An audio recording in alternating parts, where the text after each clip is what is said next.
Hi friends, Saleem പള്ളിവട്ടം എന്ന YouTube ചാനലിൻ്റെ പുതിയ വീഡിയോയിലേക്ക് എല്ലാവർക്കും സ്വാഗതം. നമ്മുടെ ശീതകാല പച്ചക്കറിയായ കാബേജിൻ്റെയും കോളിഫ്ലവറിൻ്റെയും വളപ്രയോഗവും കാബേജിൻ്റെ വിളവെടുപ്പുമാണ് ഇന്നത്തെ വീഡിയോ ആയിട്ട് വന്നത്. ആദ്യമായിട്ടാണ് വീഡിയോ കാണുന്നതെങ്കിൽ സബ്സ്ക്രൈബ് ചെയ്യാനും കമൻറ്റ് ചെയ്യാനും സപ്പോർട്ട് ചെയ്യാനും മറക്കരുത്. ബെല്ലൈക്കൺ എനേബിൾ ചെയ്യാൻ ഒരിക്കലും മറക്കരുത്. പിന്നെ നമ്മുടെ വീഡിയോയുടെ ലിങ്കുകൾ, ബാക്കിയുള്ള പച്ചക്കറികളുടെ വീഡിയോകളൊക്കെ ലിങ്കുകൾ ഞാൻ ഡിസ്ക്രിപ്ഷനിൽ കൊടുക്കുന്നുണ്ട്. കാണാത്തവരുണ്ടെങ്കിൽ അതെല്ലാം കയറി കണ്ട് കാണാൻ ശ്രമിക്കുക. ഉണ്ടാക്കി അത് വിളവെടുക്കുമ്പോൾ ഒരു സന്തോഷം വേറെ അല്ലേ. പിന്നെ കേബേജിൻ്റെ സെക്ഷനിൽ ഇപ്പോൾ നമുക്ക് വിളവെടുക്കാനായിട്ടുണ്ട്. ഞാനിവിടെ 2 സെക്ഷനായിട്ടാണ് കേബേജും കോളിഫ്ലവറും.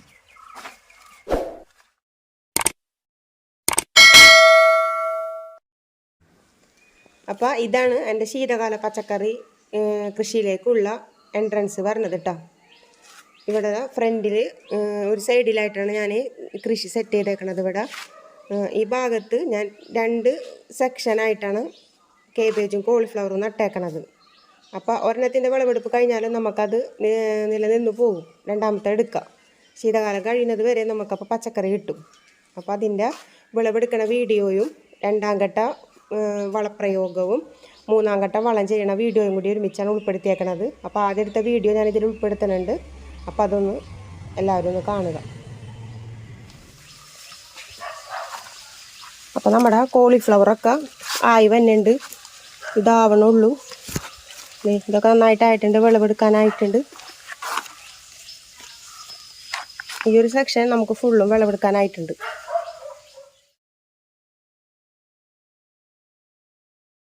അടുത്ത സെക്ഷനാണ് ഈ കാണുന്നത്. ഇതിൻ്റെ നമുക്ക് വളം ഇട്ട് കൊടുക്കേണ്ട സമയമാണ്. അപ്പോൾ അതേ നമ്മൾ ഇതൊക്കെ ഇങ്ങനെ കൂടി വന്നിട്ടുണ്ട്. കേബേജ് ആയി തുടങ്ങിയിട്ടുണ്ട്.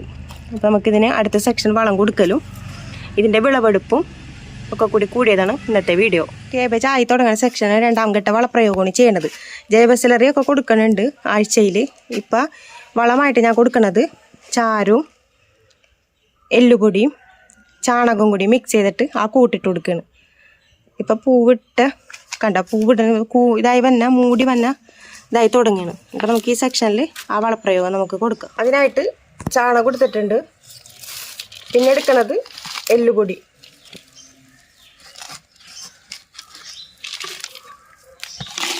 കുറച്ചധികം ഉണ്ട് നമുക്ക്. അപ്പോൾ അതും കൂടി കണക്കാക്കിയിട്ടാണ് ഞാൻ എടുക്കുന്നത്. അതിലേക്ക് ചാരം ഇടണുണ്ട് കേട്ടോ. ചാരം കുറച്ച് മതിയേ. ചാണകപ്പൊടി കൂടുതൽ, പിന്നെ എല്ലുപൊടി, പിന്നെ ചാരം, ഇത് 3ഉം കൂടി കൂട്ടി മിക്സ് ചെയ്യാം. അപ്പോൾ നമ്മൾ ചാണകപ്പൊടിയും എല്ലുപൊടിയും ചാരം കൂടി മിക്സ് ചെയ്തിട്ടുണ്ട്. അപ്പോൾ നമ്മൾ ജൈവസ്ലറികൾ ആഴ്ചയിൽ കൊടുക്കുന്നുണ്ട്. ഇപ്പോൾ ഒരു ഘട്ടമായിട്ട് നമ്മൾ ആദ്യത്തെ ഘട്ടത്തിൽ കൊടുത്തത് അടിവളം കൊടുത്ത്, പിന്നെ ജൈവസ്ലറി കൊടുത്ത്. ഇപ്പോൾ പൂവൊക്കെ വന്ന സെക്ഷനായി തുടങ്ങിയപ്പോഴത്തേനും, കേബേജൊക്കെ ആവണ സെക്ഷൻ ആയപ്പോഴത്തേനും നമുക്ക് ഈ വളം കൂടി ചേർത്ത് കൊടുക്കാം കേട്ടോ. നമ്മൾ വളം ഇട്ട് കൊടുക്കുമ്പോൾ എപ്പോഴും ഒന്ന് ചുവട് ഒന്ന് പതുക്കന, അത് പറഞ്ഞ് വേരുകളൊന്നും കുത്തിപ്പറിച്ച് കളയരുത്. പതുക്കന സൈഡിൽ നിന്ന് ഇങ്ങനെ ഇതാക്കി കൊടുത്തിട്ട് വേണം കേട്ടോ. മണ്ണൊന്ന് ഇളക്കി കൊടുത്തിട്ട് വേണം നമ്മൾ. എന്നിട്ട് നമ്മൾ വളം ഇട്ട് കൊടുക്കുക. കടയിൽ കാവരുത്, കടയിൽ നിന്നാവാണ്ട് നീക്കിയിട്ട് കൊടുക്കുക. എന്നിട്ട് ഇനി നമുക്ക് അതിൻ്റെ മുകളിൽ കൂടെ മണ്ണിട്ട് കൊടുക്കാം കേട്ടോ. മണ്ണിട്ട് കൊടുക്കുക. എന്നിട്ട് മണ്ണിട്ടിട്ട് അതിൻ്റെ ഈ തണ്ടിൻ്റെ ഇവിടം വരെ കയറ്റിയിട്ടിട്ട് ഇട്ട് കൊടുക്കണം. എന്നിട്ട് നല്ല വെയിലുള്ള സ്ഥലമാണെന്നുണ്ടെങ്കിൽ നല്ല പൊതിടണം കേട്ടോ. ഞാനിപ്പോൾ ഇതിൽ പത്തലിൻ്റെ ഇല കൊണ്ടാണ്, തൂപ്പുകളാണ് പൊതിട്ടേക്കണത്. അതുപോലെ പൊതിട്ട് കൊടുക്കുക. എന്നിട്ട് പത്തലിൻ്റെ ഇല വല്ല ഉണക്കലയൊക്കെ വെച്ച് നമുക്ക് ഇങ്ങനെ പൊതിട്ട് കൊടുക്കാം. അപ്പോൾ എന്താ പറയുക, നമ്മൾ വെള്ളം ഒഴിക്കുമ്പോൾ ഈ ഇലകളുടെ മേത്തേക്ക് തെറിക്കുകയുമില്ല. ഇതിനൊരു തണവ് കിട്ടുകയും ചെയ്യും. കീടങ്ങളുടെ ആക്രമണം കുറവായിരിക്കും കേട്ടോ. അപ്പോൾ നമുക്കിനി എല്ലാത്തിനും അങ്ങനെ ചെയ്ത് കൊടുക്കാം. വെള്ളം ഒഴിച്ചു കൊടുക്കാം കേട്ടോ. ചുവടിങ്ങനെ ഇളക്കി കൊടുത്തിട്ട് മണ്ണിടാം കേട്ടോ. വളമൊക്കെ മിക്സ് ചെയ്തിട്ടുണ്ട്.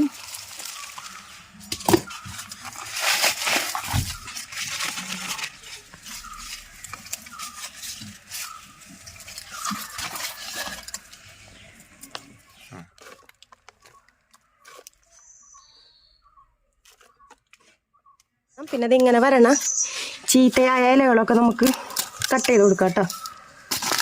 കട്ട് ചെയ്ത് മാറ്റണതാണ് നല്ലത്.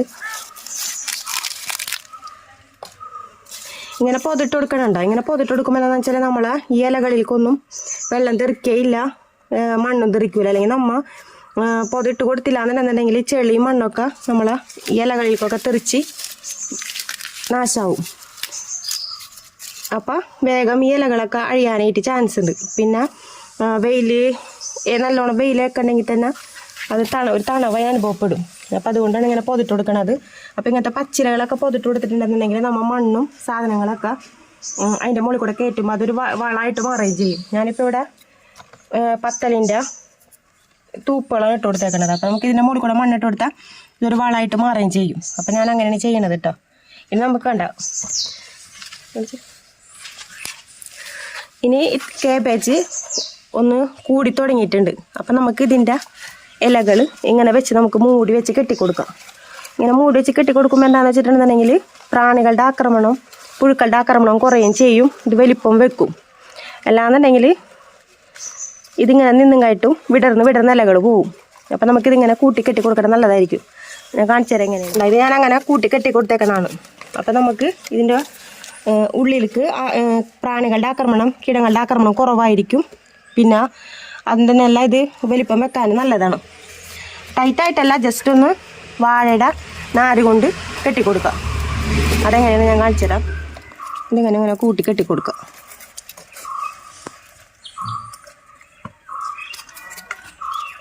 കീടങ്ങളുടെ ആക്രമണമൊക്കെ കുറവായിരിക്കും. അതില്ലെങ്കിൽ ഇങ്ങനെ വിടർന്ന് പോവും. ഇതാകുമ്പോൾ വിടർന്ന് പോവാണ്ട് കേബേജായിട്ട് കൂടി നിന്നോളൂ. അപ്പം നമ്മളെല്ലാ കേബേജും ഇങ്ങനെ കെട്ടിക്കൊടുത്തിട്ടുണ്ട്. പുല്ലൊക്കെ ഇട്ട് പൊതിയൊക്കെ ഇട്ട് കൊടുത്തിട്ടുണ്ട്. അപ്പം നമ്മൾ കെട്ടിക്കൊടുത്തില്ല എന്നുണ്ടെന്നുണ്ടെന്നുണ്ടെങ്കിൽ വന്ന പ്രശ്നം എന്താണെന്ന് വെച്ചിട്ടുണ്ടെന്നുണ്ടെങ്കിൽ ഞാനൊരു കേബേജ് കാണിച്ചു തരാം. വേണ്ട, ഈ കേബേജിൻ്റെ ഉള്ളുണ്ട ഇതിങ്ങനെ പുഴുതുന്ന് പോയതാണ്. അത് ഫുള്ളായിട്ട് നമുക്ക് നശിക്കും, രക്ഷയില്ല. വന്നു കഴിഞ്ഞാൽ പിന്നെ നമുക്ക് രക്ഷയില്ല. അതുകൊണ്ട് നമ്മൾ രാവിലെയും കാലത്തും നന്നായിട്ട് ശ്രദ്ധിക്കണം. ഇതിൻ്റെ ഉള്ളിൽ ഇലകളിലൊക്കെ പുഴുണ്ടോ എന്ന് നോക്കിയിട്ട് അതിനെടുത്ത് കളയണം. അല്ലാന്നുണ്ടെങ്കിൽ ഈ കേബേജിൻ്റെ അവസ്ഥ പോലെയാണ്. പിന്നെ ഇതിൽ വരുന്ന വേറൊരു പ്രശ്നമാണ് ഒച്ചിൻ്റെ ശല്യം.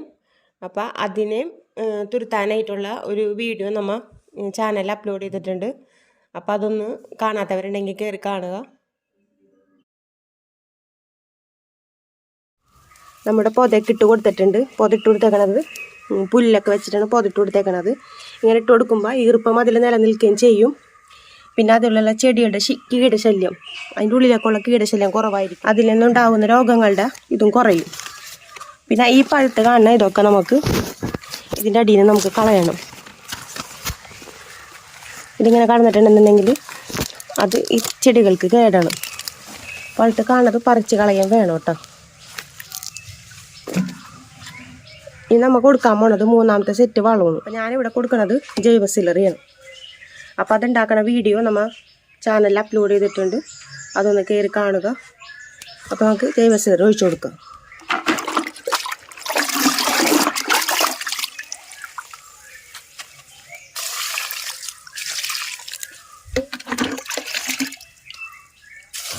നമ്മൾ വളം ചെയ്യുമ്പോൾ എപ്പോഴും രാവിലെ ചെയ്യാനായിരിക്കും കേട്ടോ നല്ലത്.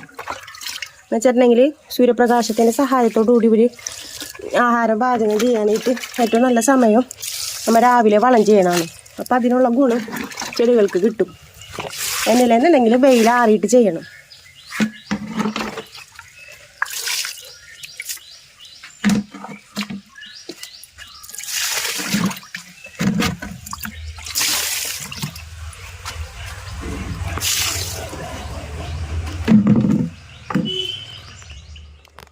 അപ്പം നമുക്ക് കേബേജിലൊക്കെ വിളവെടുക്കാനായിട്ടുണ്ട്. അപ്പോൾ എല്ലാവരും നമുക്ക് പറിക്കേണ്ട, ആവശ്യത്തിന് മാത്രം ഇപ്പോൾ പറിക്കാം. അപ്പോൾ 1-2 എണ്ണം നമുക്ക് വിളവെടുത്ത് നോക്കാം.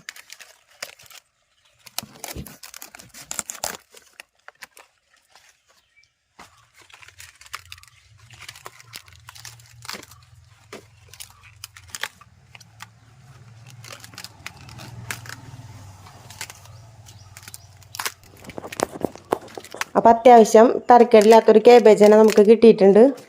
നമ്മൾ നന്നായിട്ട് നോക്കുകയാണെന്നുണ്ടെങ്കിൽ അപ്പം നമ്മുടെ വീട്ടിലൊക്കെ ഉണ്ടാവും കേബേജും കോളിഫ്ലവറൊക്കെ.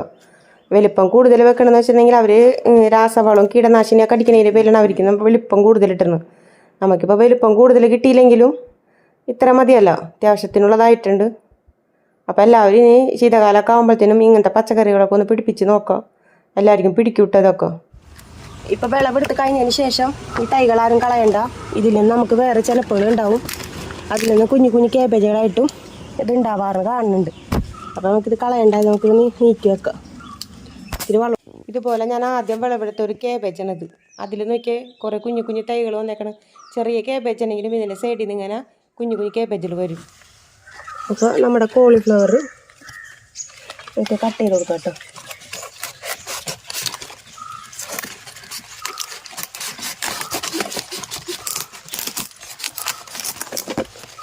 നമ്മുടെ കോളിഫ്ലവർ കിട്ടിയിട്ടുണ്ട്. ഇത് പാകമായിട്ടുണ്ട് കേട്ടോ. ആവശ്യത്തിന് വലിപ്പമുള്ളൊരു കോളിഫ്ലവറാണ് നമുക്ക് കിട്ടിയേക്കണത്. ഇപ്പം അതുപോലെ തന്നെ ഒരുവിധമൊക്കെ ആയിട്ടുണ്ട്. നമുക്ക് അതും വിളവെടുക്കാം.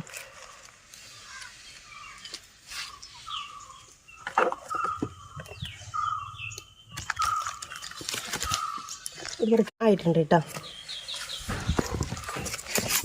ഇതും വിളവെടുക്കാം. കണ്ട നല്ല രസമില്ല കാണാൻ.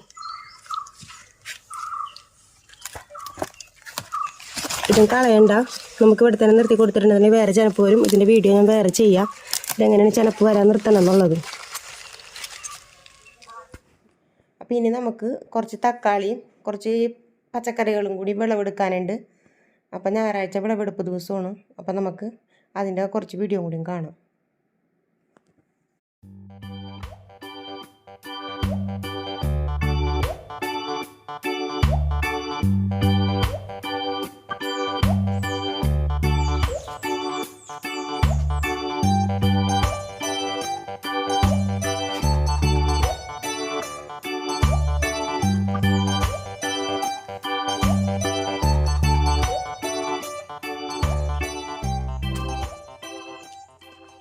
വാടി കാണിക്കാൻ.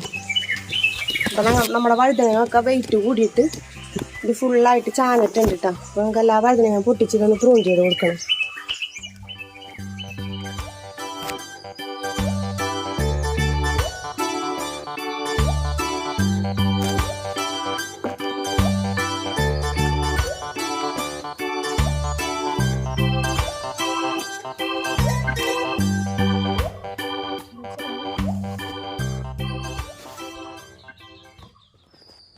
അപ്പോൾ നമുക്ക് ഇന്നത്തെ വിളവെടുപ്പിൽ ഇത്രയും സാധനങ്ങൾ കിട്ടിയിട്ടുണ്ട്. കേബേജ് ഉണ്ട്, കോളിഫ്ലവർ ഉണ്ട്, കൈപ്പക്കായ ഉണ്ട്, തക്കാളി ഉണ്ട്, വഴുതന ഉണ്ട്. ഇതൊക്കെ നമുക്ക് ഇന്നത്തെ വിളവെടുപ്പിൽ കിട്ടിയതാണ് കേട്ടോ. അപ്പോൾ എല്ലാവരും ചെറിയൊരു കൃഷിത്തോട്ടം നമ്മുടെ വീടിൻ്റെ മുറ്റത്ത് ഉണ്ടാക്കി അത് വിളവെടുക്കുമ്പോൾ ഒരു സന്തോഷം വേറെ അല്ലേ.